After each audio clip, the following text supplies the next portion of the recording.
I'm Matt Bouchard with REIT.com, and I'm here in Boca Raton, Florida for REITWise 2014. Joining me today is Bob Lehman, partner and global REIT head for Ernst & Young. Bob, thanks so much for joining us today. Glad to be here. Now, I understand that the Public Company Accounting Oversight Board that sets standards for the audit profession has proposed a number of new values or standards. Can you summarize what some of those are? I think first it would be important to just start a little historical perspective of what happened last year. We'd been under the PCAOB standards for several years now, and during the inspection cycle over the last few years, there was comments about audit effectiveness and auditor qualification. Things were getting done, how were they getting done? Towards the end of last year, we realized in the inspection cycle that they were not satisfied with a lot of work that was done around internal controls. In October, they actually issued a standard, it was number 11, I believe, where they went through in detail and they described where they felt that audits could be made more effective, and it was all around internal controls. So in the audit cycle last year, which was the 13 audits, we just completed them now, right? We had to strengthen our testing in that area, and it caused a lot of additional work for management. And it really was something that was difficult for all parties involved. Management had to spend more time and money up front, we had to spend more time to audit it. So in the context of that now, we're moving to the next phase. So the PCAOB now is looking at that. They'll be reviewing all the firm's work over the next, say, 6 months. And it takes them a while to complete, digest the results, discuss with the firms. But in this interim phase between what they asked us to fix last year and improve and where we're going next year, they have continued to issue new regulations and rules and proposals. The things out there now, the first one is really around auditor opinion. The auditor gives an opinion. They're looking for us to make that opinion more descriptive, discuss things like critical accounting matters, the tenure of the audit firm, the independence of the audit team and the firm, and other items. All of those things sound good. It's good information, additional, but some of it could lead to a point where the audit firm is actually getting out in front of management and they would be discussing things that would be something management should discuss, like the critical accounting matters. It seems to us that it's backwards, it's the cart before the horse. So we're in favor of it as an industry for more disclosure, but not that specific proposal.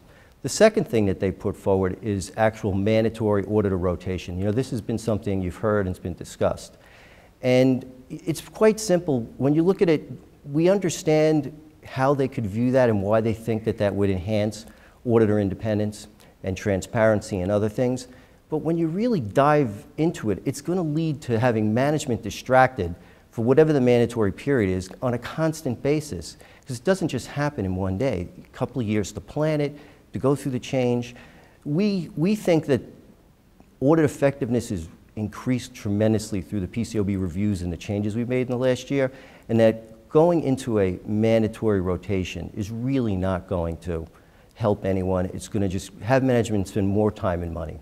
And which of these proposals do you think could have the biggest impact on stock exchange listed REITs? Well, I think that the thing to remember and buried up into this now is the internal audit opinion is based on a set of standards. It's called COSO.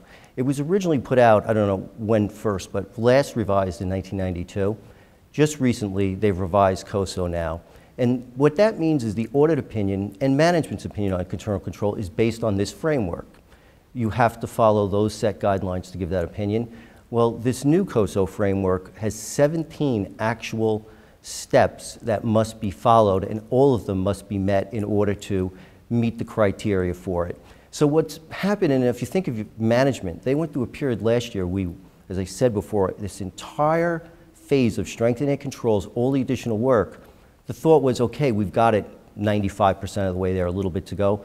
With this, that may not be the case now. To follow this new framework, additional work may have to be done, additional procedures may have to be done. So I think that's what none of us are really looking forward to. Now, they don't have to adopt this year, but I think most of the REIT community will probably adopt in the first year, because once others do it, you don't want to be the one who hasn't done it. So I think it's going to happen, and I think we have to manage through that process, and it's a work with the audit committee, the independent directors, management, and the auditor to make sure that we do better than we did last time, that we all sit down and that we're planned. And I really think as an industry we're in good shape to do that. And lastly, what do you view as the biggest issue or challenge facing REIT auditors today? The REIT industry is in great shape, if you think from an economic standpoint. So some of the things that auditors have to worry about, like companies really going out of business. Are they viable? We don't have that much of that here. We really don't. We have good fundamentals, and for the most part, all the markets are strengthening. So we don't really have those kind of tough decisions that need to be made from an audit perspective. Will the company survive? Will it recover its assets? Where is it going to get cash flow? We don't really have those things. I think that our challenge is just going to be to take these things, particularly the COSO, and bring that forward into the next level of what the PCAOB and others are going to expect of us as an industry. Bob, thank you so much for joining us. Thank you. For more on this and other REIT news and analysis, be sure to visit REIT.com.